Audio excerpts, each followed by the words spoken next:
Bajos índices de desocupación, salarios deprimidos y una precarización laboral en alza es el escenario, el panorama que atraviesa la Argentina en términos laborales.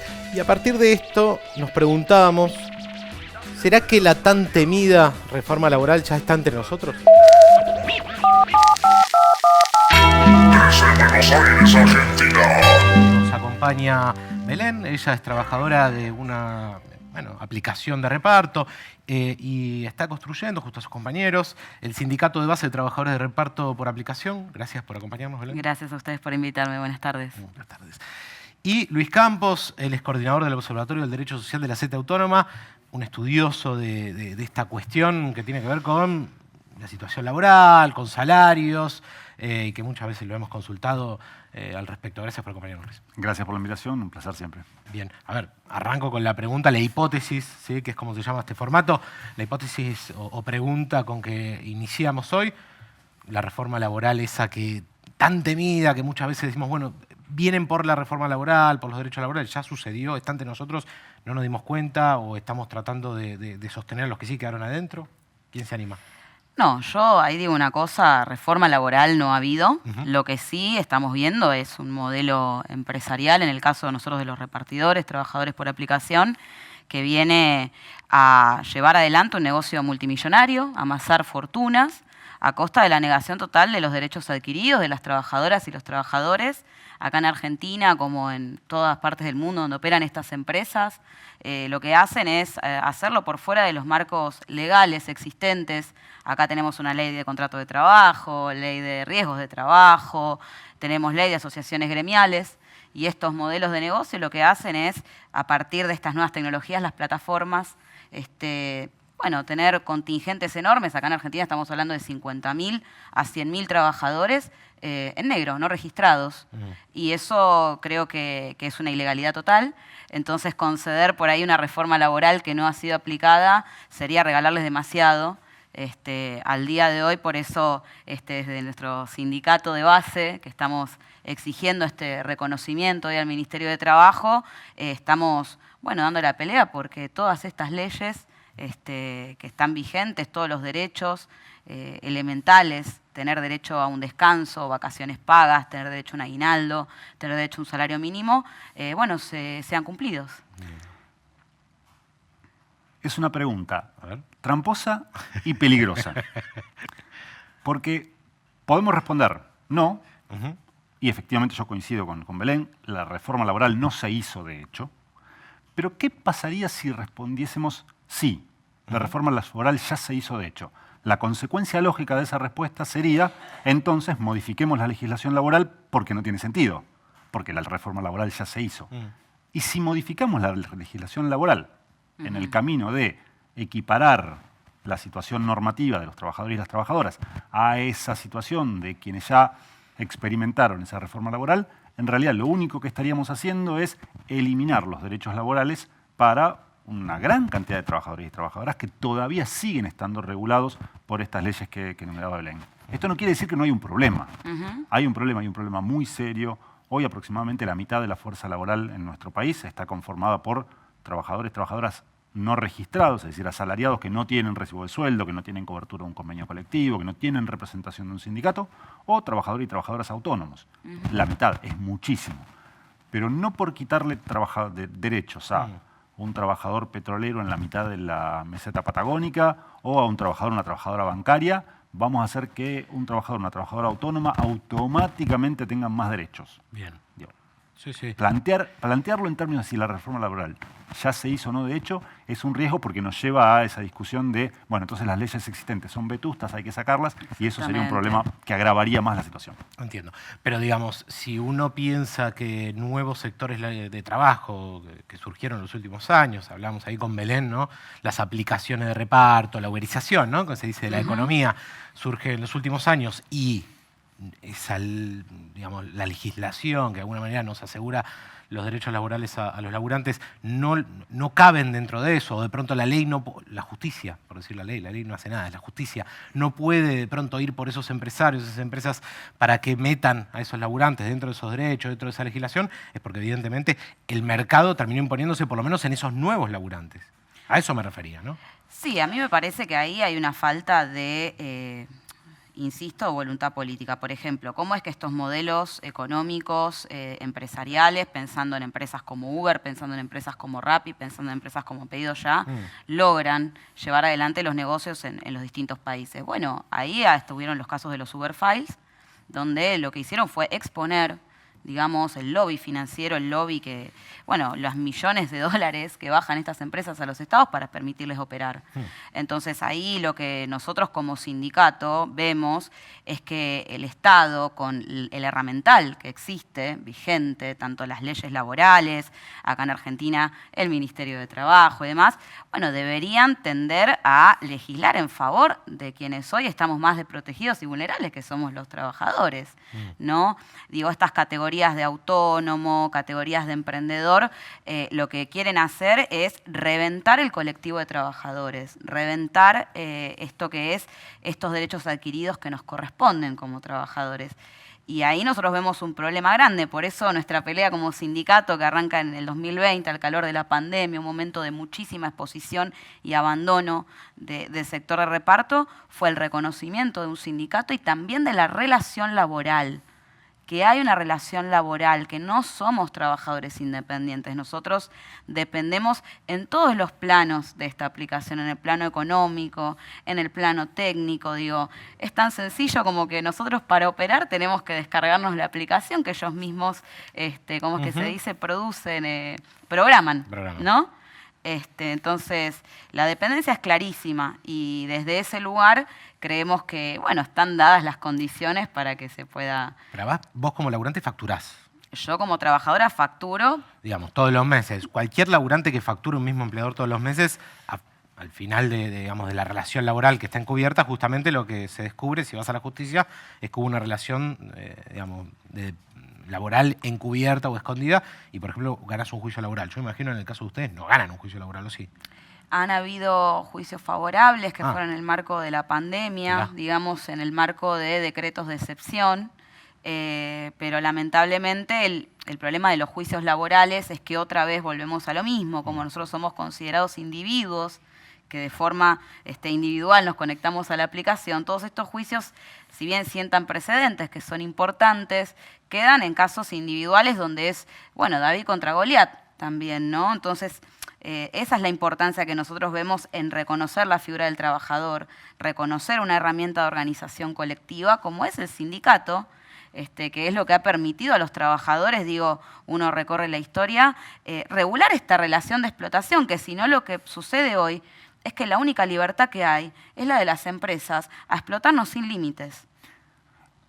Cuando los compañeros describen lo que hacen y cómo lo hacen, tenés las notas típicas de lo que uno en cualquier materia de derecho laboral de segundo o tercer año de la facultad, que es cuando se cursa Derecho del Trabajo, ves dependencia técnica, dependencia económica, dependencia funcional.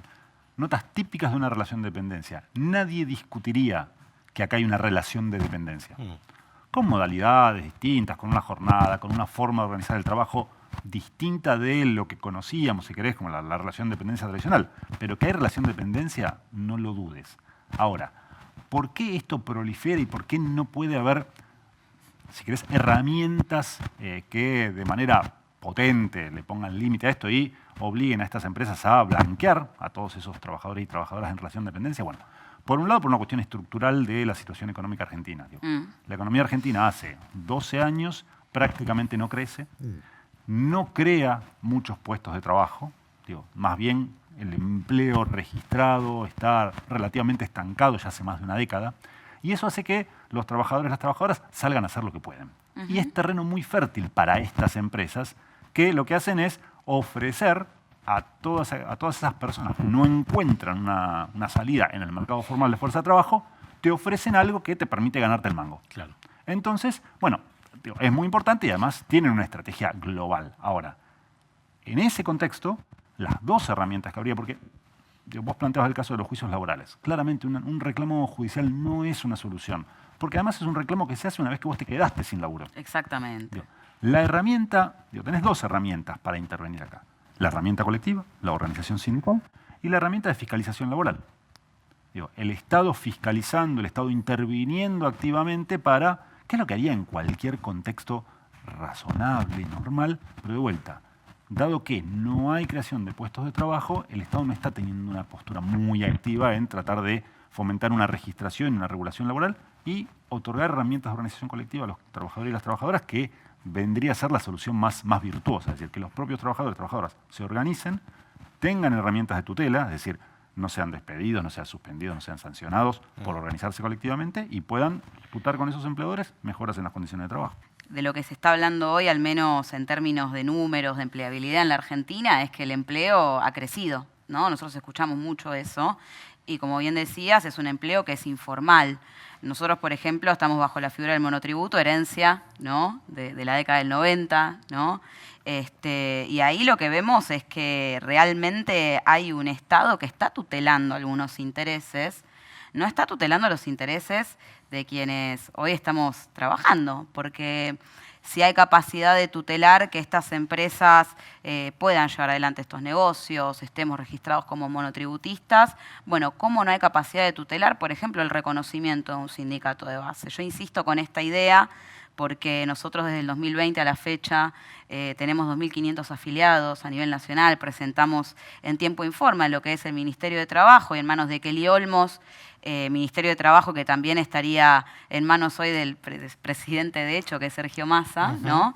Y podrían dar el reconocimiento a un sindicato, ¿no? Que sería algo muy sencillo, algo que vos también traías recién en relación a, bueno, cómo sería la manera más beneficiosa, ¿no?, para los trabajadores. Bueno, sería tan sencillo como que puedan empezar con un reconocimiento de una voz que a nosotros nos permita empezar a plantear cuáles son las necesidades, porque efectivamente es un sector de la economía que tiene sus particularidades, digamos, el trabajo de reparto por aplicación, pero no significa que no podamos encuadrarnos dentro de las leyes vigentes. Bien. Mencionabas, perdón, al ministro y candidato Sergio Massa, mantuvo una reunión con laburantes de aplicaciones, o por lo menos así se mostró. ¿Ustedes participaron, los convocaron o hubo alguna representación ahí? No, nosotros lo que vemos es mucha promesa de campaña, ¿sí? Ahí una actividad de campaña donde lo cierto es que se hablaba de una obra social, se hablaba de lo que es la jubilación. Bueno, dentro del régimen del monotributo eso está contemplado, digo, eso no sería ninguna novedad. Interesante sería que se garantice una RT con póliza en mano, bueno, que se haga, que se lleve a los hechos. De la misma manera se hablaba de estaciones para que nosotros podamos hidratarnos, descansar. Hasta donde vi, la disposición geográfica no era en puntos neurálgicos donde estamos los repartidores, que es en centros urbanos, era en estaciones ferroviarias, donde en general, bueno, algunas más o menos responden a nuestra disposición, otras no. Entonces, ¿por qué digo promesa? Que se lleve a los hechos y creemos que si hay una preocupación de Sergio Massa en el sector, tiene a su alcance la posibilidad de dar el reconocimiento a una herramienta como ese Citrared. Que los convoque, ¿no? Que los llame y los escuche. No solo que nos convoque, que dé el reconocimiento, digamos. Ahí tenés un problema de modelo, un problema normativo, que es que el modelo sindical argentino está pensado para un mercado de fuerza de trabajo formal de pleno empleo. Entonces, por ejemplo, para organizar un sindicato hay una resolución, ni siquiera un decreto, es una resolución del Ministerio de Trabajo del 98 que dice que tenés que poner el quit, tu quill y el quit de tu empleador. Y esto históricamente lo usó el Ministerio de Trabajo para frenar inscripciones de sindicatos que básicamente estaban conformadas por trabajadores y trabajadoras no registrados. Porque vos no podías cuando querían chequear que ese quill estuviera asociado a un quit de un empleador, no saltaba la relación. Y los trabajadores decían, naturalmente, porque no estoy registrado. Claro. Y esto lo usó el Ministerio, de hecho lo sigue usando como herramienta para frenar la inscripción de sindicatos donde los trabajadores y las trabajadoras mayoritariamente no están registrados por su empleador. Lo cual es un absurdo total, porque el derecho a organizarte sindicalmente no puede estar condicionado por el hecho de que tu empleador te ponga en blanco o no. El derecho a organizarte sindicalmente tiene que ver con tu reconocimiento como trabajador, como trabajadora, y con tus ganas de compartir y de construir colectivamente con los que te encontrás todo el día en tu lugar de trabajo, en la calle, en donde te encuentres. La asociación libre de trabajadores, ¿no? La definición básica de lo que es un sindicato. Básicamente, que no debería estar mediada con esto, por el hecho de que tu empleador te registre o no en el sistema de seguridad social. Eso pasa por otro lado, pero de vuelta. Es algo que el Ministerio de Trabajo lo viene usando ya hace muchos años para frenar el reconocimiento formal de los sindicatos. Es algo que se modificaría muy fácil, digo, enviar una resolución del Ministerio de Trabajo, 2 líneas, si quieren, entonces lo hacemos, digo, no requiere mucha sapiencia jurídica. No, yo voy a aportar una cosa, a sabiendas de todas las limitaciones técnicas, porque nosotros venimos llevando de manera muy seria esto de presentar todo lo que corresponde, las fojas para la constitución de nuestro sindicato.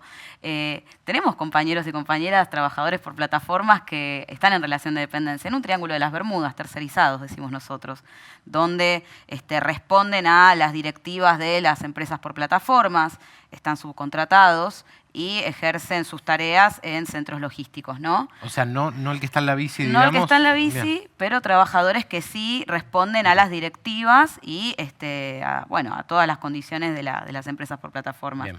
Esos trabajadores, son parte hoy de nuestro sindicato. Digamos que si hablamos de esa resolución seguramente estaría contemplada. Entonces, insisto con esto de la voluntad política y de dónde se pone, porque esto de que hablamos de las obligaciones. Nosotros como trabajadores lidiamos con muchísimas obligaciones. Y las obligaciones para las empresas, porque eso es otro dato muy interesante con respecto a las resoluciones de masa. No hay ninguna obligación, ninguna exigencia a las empresas hoy día. Entonces, ahí es donde me parece que hay un desequilibrio absoluto en este mercado laboral que estamos hablando, donde hay más precariedad, donde hay más desempleo, donde están las exigencias y las normativas para que las empresas cumplan con lo que corresponde, porque el peso de la ley siempre recae sobre el trabajador. En este caso, a nosotros, para que se reconozca nuestro sindicato. Te consulto, Belén, ¿cuánto, como para también hacernos un mapa, ¿no? Y una idea del laburante de reparto, ¿cuánto gana hoy, digamos, en promedio? ¿Cuántas horas tiene que pedalear, supongo, ¿no? Si están en una bici o una moto, ¿para ganar cuánto dinero? Bueno, esta parte siempre es la más difícil, Sí. porque nosotros trabajamos a destajo, es decir, por tarea realizada. Y esto, es un modelo, digamos, muy viejo que nos retrotrae a modelos de esclavitud. Estamos cobrando de 300, 400, con la mayores de las suertes y casi nunca 500 pesos por pedido entregado. Okay. ¿Sí? Eso promediando entre 2 a 3 pedidos por hora en general, porque los kilómetros que estamos recorriendo cada vez son más. ¿Sí? Llevamos un cálculo que más o menos por mes tenemos que trabajar de 10 a 12 horas, 6 días a la semana. Compañeros que trabajan hasta 16 días los fines de semana, un compañero que me dijo 80 horas, pero con ese promedio de 10 a 12 horas, 6 días a la semana, alcanzar un salario que se mueve entre los 250.000 y 300.000 pesos. 10 a 12 horas, 6 días a la semana para ganar 250.000 a 300.000 pesos. No es nada. Pero ahí hay algo interesante también a pensar con respecto a qué pasa con los salarios, porque hoy un trabajo formal tenemos salarios que están muy aplastados. Trabajos de 8 horas de lunes a viernes, que los trabajadores están con salarios de 170.000, rozando recién ahora los 200.000, y eso también favorece la idea de que, yo agarro mi bicicleta, mi moto, y por ahí llego a los 300.000. Si estoy horas y horas en la calle autoexplotándome al límite de lo humano, y hay una serie de cálculos que no están contemplados, porque a todo esto nosotros nos hacemos cargo de nuestra bicicleta, de nuestra moto, de nuestro teléfono celular. Ahora no tengas algún problema de salud, no tengas necesidades familiares. Ahora, se está hablando mucho, por ejemplo, parece un problema de un determinado sector social, digo, la política de cuidados. Pero pensando del conjunto de trabajadores y trabajadoras, todos tenemos necesidad, todos tenemos derecho a cuidar y a que nos cuiden. ¿Cómo pensar el cuidado en trabajadores y trabajadoras que trabajan a destajo? Es decir, trabajar a destajo significa trabajo más, cobro más, trabajo menos, cobro menos. Exactamente. Es la forma de trabajo en la cual predominaba el mundo asalariado en el siglo XIX. Ahora vuelve de la mano de esta modernización tecnológica, pero de vuelta, lo que cambió, lo que modernizó es el dispositivo de control. La materialidad de esas relaciones laborales en realidad retrocedió 150 años. En bicicleta, digamos. Están haciendo reparto en bicicleta, que es un medio de transporte que tiene, no sé, no voy a meter en un lío porque no sé cuándo se creó, pero por lo menos 200 o 300 años. Sí, pero de vuelta, pensá ese compañero, esa compañera que tiene un hijo, diabetes. una hija, tiene diabetes, tiene un hijo, alguien que... Sí, accidentes. Un accidente, tipo, exacto. Deja de cobrar. No hay es así licencia. es así de sencillo. ¿Se quiere tomar vacaciones? No sé si está contemplado de alguna manera, pero aún, digo, si la empresa lo deja desconectarse una semana, 2 semanas, no cobra. No cobras, Ese mes cobró la mitad, si se desconectó 2 semanas. Y de vuelta, siempre y cuando la empresa lo deje y no lo sancione después, porque existe ahí algún mecanismo de sanción que también es bien interesante para... Claro, ¿no? Totalmente. Eso sucede. No es que vos podés un lunes laburar y el sábado volvés porque necesitaste un mango. No, digamos, Sí. medio que la relación te obliga a estar casi todos los días o... ¿no? Sí, eso ciertamente tenemos un régimen de sanciones y también de incentivos, donde la aplicación lo que hace es a partir de un sistema de ranking, donde nosotros tenemos que entregar los pedidos en determinada cantidad de tiempo, recibir determinada calificación también por parte de los clientes, y a partir de ahí también son los ingresos que vamos generando, ¿no? Mes a mes. Es muy pérfido cómo opera esto, porque los incentivos en general nos obligan a estar más horas en la calle, obviamente, para hacer más pedidos, como bien lo explicaba recién Luis en relación a la cantidad de pedidos, esto del trabajo a destajo, pero en el fondo la situación que hay cuando uno deja de trabajar o no cumple con los condicionamientos que exige la empresa a través de la plataforma, es que recibimos sanciones, somos suspendidos de manera temporal, podemos estar suspendidos 5 o 3 días, o hasta nos pueden llegar a suspender la cuenta de manera permanente, que eso es un despido encubierto. Y nosotros, por ejemplo, no tenemos el derecho a una indemnización en ese caso. Y ahí estamos hablando otra vez de la arbitrariedad total y absoluta por parte de estas empresas. Bueno, insisto en esta idea de que si hubiese... digamos, voluntad en que caiga sobre estas empresas todo el peso de las obligaciones que corresponden hoy día, digo, hablando de garantizar descanso, que son las vacaciones pagas, garantizar lo que es un ingreso mensual, salario mínimo digno, bueno, no estaríamos expuestos a toda esta situación. Claro. A ver, hablamos de condiciones laborales medievales, decíamos, sonaba acá, casi esclavas, ¿no? Digamos, pero que se presentan como la libertad, ¿no? La libertad de ser socio, de ser tu propio jefe, ¿no? Ese es como el chamullo. El discurso. Y a esto te consulto y traigo una cuestión, que es que mucho se habló en estos meses, semanas, sobre la preeminencia, digamos, de votantes de Milei o el favoritismo de Milei entre los laburantes que trabajan en las plataformas. Si esto es así, si vos lo sentís de esa manera, si lo percibís, y si hay algo de eso, ¿cómo lo explicarías? No, bueno, ahí me parece que absolutizar siempre es falsear la realidad, ¿no? Porque estamos hablando de un sector que es heterogéneo, los repartidores y repartidoras. Hay, digamos, repartidores que estamos peleando por derechos laborales, claro. Estamos peleando por la Constitución y el reconocimiento de un sindicato.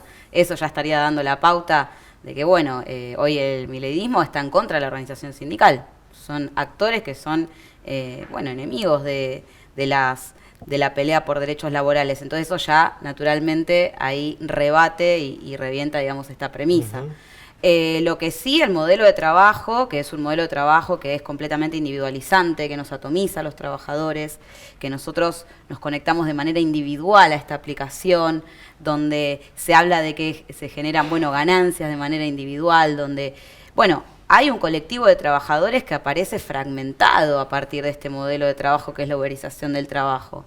Entonces, ahí es donde pueden llegar a fermentar estos discursos del emprendedurismo, del propio jefe, que chocan directamente luego con la realidad, porque la situación de los repartidores no es la de ningún jefe. Digo, ningún repartidor o repartidora comparte las condiciones del dueño ni de Rappi ni de Pedido Ya. Claro.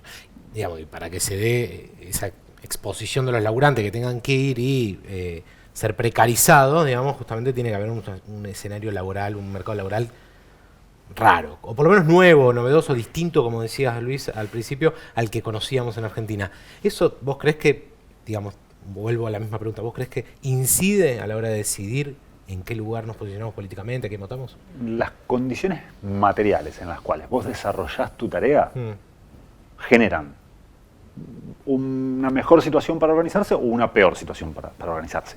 Cuando pasamos de pequeños talleres a grandes establecimientos fabriles, pasamos de vernos con 2, 3, 4 compañeros, compañeras, a encontrarnos con 500, 600, 5000. Y eso fue, si querés, la base objetiva sobre la cual germinó el sindicalismo en prácticamente todo el mundo. Entonces, ahí hay una condición objetiva que no te determina, no es que, bueno, grandes empresas, entonces nos organizamos, empresas chiquitas no nos organizamos. Pero en un contexto objetivo es más fácil, en el otro es más difícil. En actividades donde predomina esta realización individual de la tarea, y ni que hablar si el pago es por destajo. Exacto. Porque son las dos cosas, me conecto individualmente, hay una consagración del individualismo que va más allá de la situación de los trabajadores y las trabajadoras de plataformas. Hay algo social de hace décadas. Sí, cultural. Que viene fomentándose, que viene dándose esa disputa. Alguien me decía, vos hace 50, 60 años ibas al supermercado y tenías un jabón, 2 jabones. Hoy vas al supermercado y hay un jabón para vos, un jabón para vos, un jabón para mí, un jabón para los chicos que están del otro lado de las cámaras. Cada uno tiene el suyo. Ahí hay una construcción cultural de un sujeto individual en el consumo que también después se repite en el trabajo. Entonces, sí, a ver, eso condiciona las formas de organización, condiciona el tipo de pelea que se da, pero no lo determina finalmente. Efectivamente, dentro de los trabajadores y trabajadoras de aplicaciones vas a tener muchos que votaron a Milei, de hecho lo votó 1 de cada 3 en la sociedad, pero también lo vas a tener en el CONICET. Vas al CONICET, y hay investigadores e investigadoras que hicieron público que votan a Milei, así que no es algo que determine. Ahora, sí es cierto que en trabajos que son mucho más individualizantes, que toda la estructura organizativa está pensada para fomentar ese individualismo, bueno, van a permear mucho más estas ideas de yo me la gano con mi esfuerzo, me la gano pedaleando, me la gano y no me comprometo con el colectivo. Pero el ejemplo más claro de que esto no es tan así lo tenemos que nombrar.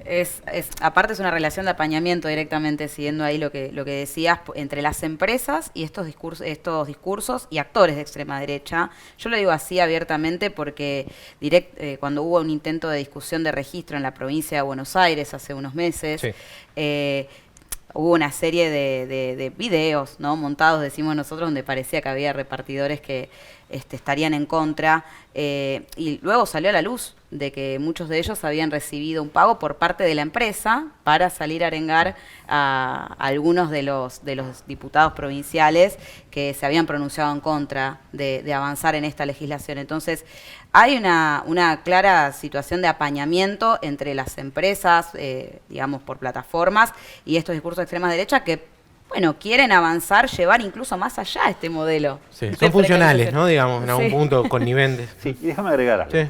Me parece muy injusto hablar de que los trabajadores y trabajadoras de aplicaciones votaron a Milei.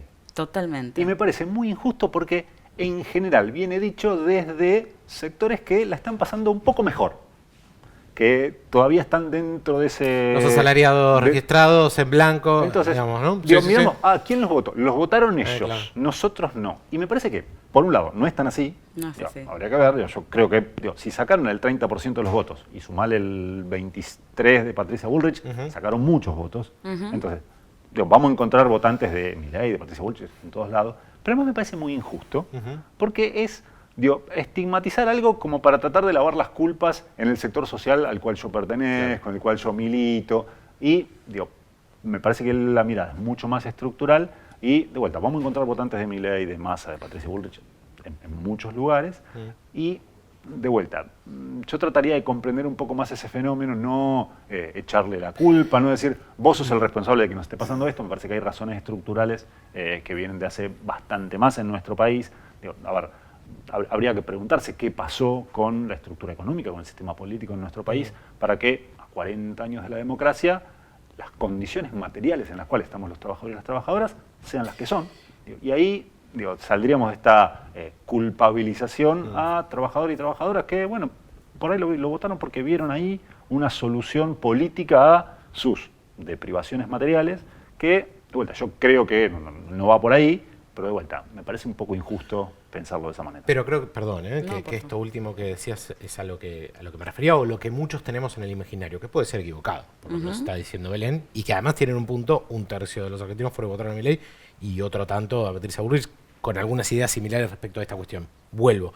Digamos, si vos una persona que nunca conoció un derecho laboral tradicional, histórico, le decís que digamos, le pedís tu voto diciéndole que hay que defender esos derechos laborales, que es lo que hace el oficialismo, digamos, es verdad que hay una ahí no va a resonar, es difícil que resuene ¿no? Esa apelación, decir, che, vamos a defender estos derechos laborales que no conoces, que nunca tuviste, y que además el escenario pareciera que tampoco te los va a mostrar. Digamos, y es un razonamiento lógico. Lo traigo acá, yo ya se lo dije antes, voy a ser abogado del diablo, pues es un razonamiento lógico que no siempre es el más lógico de los razonamientos, ¿no? Digamos, no siempre eso tiene un correlato con la realidad, ¿no? No, para nada, y ahí para mí lo que hay que poder ver es que excede y va mucho más allá de una discusión con respecto a los votos y con respecto a las propuestas que hoy estamos viendo, porque está vinculado a esto que decías recién con respecto a qué pasa hoy con los salarios, qué pasa hoy con el mercado laboral, qué pasa con las condiciones de vida de los trabajadores en general. Nosotros los repartidores y las repartidoras, la capacidad, por ejemplo, de acceder a una vivienda digna, es dificilísimo poder alquilar. ¿Qué pasa con la capacidad de poder llegar a fin de mes? O sea, entonces es una realidad que en su totalidad es precaria. ¿Y es solo los repartidores o estamos hablando de nosotros, compañeros que vienen de otros rubros que tampoco conocen lo que son derechos laborales? Incluso a futuro, ¿no? Es difícil proyectar si no tenés esas seguridades que... Es la inestabilidad absoluta.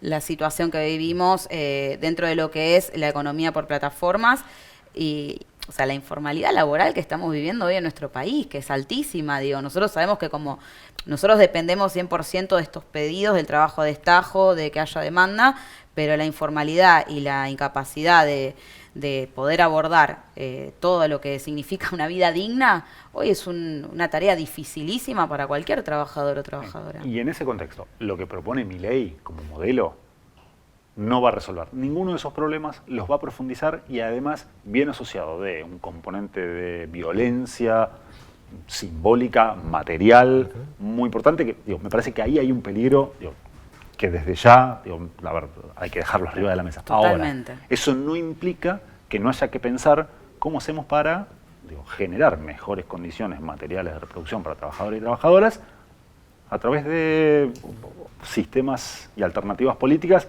que no sean esto que es, bueno, rompemos todo. Bueno, no rompemos todo, ¿qué construimos? Exactamente. Y esa pregunta todavía está abierta.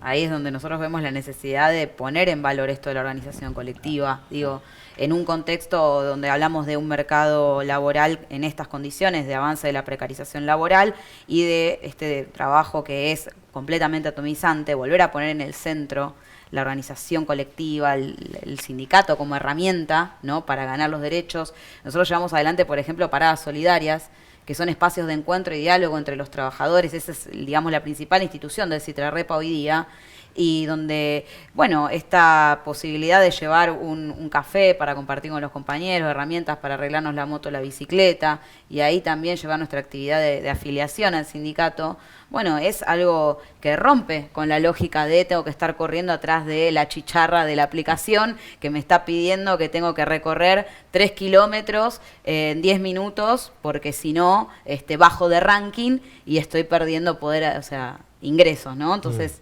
ahí el concepto de la solidaridad en este contexto me parece que es fundamental. Bueno. Armar un colectivo, una comunidad, ¿no? Más allá de construirla como sindicato, empezar a reconocerse como Exactamente. comunes.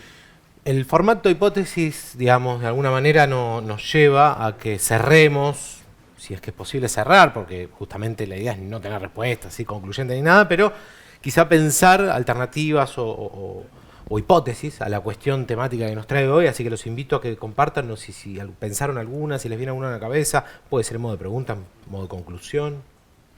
Más que a modo de hipótesis, rescataría algunas de las cuestiones que estuvimos planteando que me parece que tienen algunas puntas. Por un lado, esto que decía recién, estamos en un contexto donde hay una amenaza muy cierta de destruir muchas de las cosas todavía buenas que tiene nuestra sociedad. Y que muchas están marcadas por esta solidaridad que existe hasta en el barrio. Vos, vivimos en un país donde es muy común salir a la vereda y que si tenés un problema, el vecino de al lado te ayuda. Eso no pasa en todos lados. Eso no es algo, lo tenemos muy internalizado porque vivimos acá y porque es parte de nuestra cultura como comunidad, pero no es algo que exista en todo el mundo. Ahora, eso me parece que está puesto en discusión con este discurso violento de Milei y de yo me la gano con la mía. Ahora, sortear esta amenaza, que todavía está latente, no implica que tengamos claro qué vamos a construir. Y me parece que ahí ese es un desafío muy marcado, y pensando ese desafío, yo no tengo la respuesta a eso, pero sí volver a poner lo colectivo en el centro de la discusión, volver a construir comunidad, volver a construir colectivo. ¿En dónde? En cualquier lado. En tu cuadra, en tu barrio, en el club de tu zona, en el sindicato, con tus compañeros de trabajo. Volver a recuperar lo colectivo. Me parece que en ese proceso de recuperar lo colectivo tal vez vayamos encontrando las respuestas. Hoy me parece que esas cositas que salieron acá son bien interesantes para pensarlo de ese lugar, y a modo de hipótesis, que no sería una hipótesis técnicamente hablando, pero sí de líneas para pensar, te diría estas dos cosas. Frenar una amenaza muy importante que hoy está vigente, pensar qué vamos a construir, y en el pensar qué vamos a construir, volver a recuperar lo colectivo como lo más interesante que nos marca nuestra historia de los últimos 150, 200 años. Sí, súper interesante. Yo ahí, para abrir una ventanita a esto de lo colectivo y los tiempos que corren, que es un fenómeno que suscribirlo a lo nacional únicamente sería pecar de no ver que hay un proceso de organización colectiva muy grande a nivel global y mundial, ¿no? Con respecto a este avance de las nuevas plataformas y la uberización del trabajo, y también con respecto a la pelea por derechos laborales. Me voy a referir someramente a la experiencia que se está viendo ahora en Estados Unidos con respecto a las huelgas, a la conformación de nuevos sindicatos en Starbucks, Amazon, huelgas que estuvimos viendo en el último tiempo entre los trabajadores automotrices, trabajadores de la salud, trabajadores estatales, docentes. Y bueno, no nos olvidemos que en Estados Unidos venían de atravesar la era Trump. Sí, claro. Y luego de eso hubo una respuesta muy interesante, digamos, por parte de lo que son los trabajadores y las trabajadoras, recuperando, digamos, esta herramienta que es la organización sindical, la organización colectiva, la huelga, el paro. Y para sumar en ese sentido, nosotros como Citrarrepa venimos de coordinar con trabajadores de 4 continentes, de 17 países, de Asia, de Europa, de América del Norte, de América Latina, en lo que fue el primer Congreso Internacional de Trabajadores por Plataformas en abril de este año. Y es muy enriquecedor saber que los trabajadores de Filipinas, de Hong Kong, los trabajadores de Alemania, de España, los trabajadores de Estados Unidos, trabajadores de Ecuador, de Brasil, hablamos el mismo idioma, que es el idioma de esta avanzada empresaria, de esta avanzada en contra de nuestros derechos, pero también el idioma de la organización desde las bases, de la puesta en pie de nuevos sindicatos, de nuevas organizaciones, para hacer frente a esta avanzada de este siglo XXI, que parece que trae bajo el brazo más explotación, las tecnologías no al servicio de que los trabajadores y las trabajadoras estemos mejor, sino explotarnos aún más. Y creo que vamos a ser protagonistas seguramente, las nuevas generaciones y los trabajadores en general, de peleas muy interesantes, porque eso es lo que se está gestando y eso es lo que veo también, más allá de que hoy día en Argentina en particular estemos viviendo un cuestionamiento muy duro, y desde ya hay que ponerle un freno a todos estos sectores. Muy bien. Bueno, si llegaste hasta acá, te interesó el tema, sentiste interpelado por estas alertas que mencionamos con Luis y con Belén, esta interpelación o este llamado a pensarnos como laburantes o a pensar como laburantes a los nuestros, suscríbete al canal, comentá, que también nos sirve a nosotros escuchar lo que piensan los que nos están viendo, y le agradecemos a Belén y a Luis el tiempo por haber venido a este canal abierto y participar de Hipótesis. Gracias. Gracias.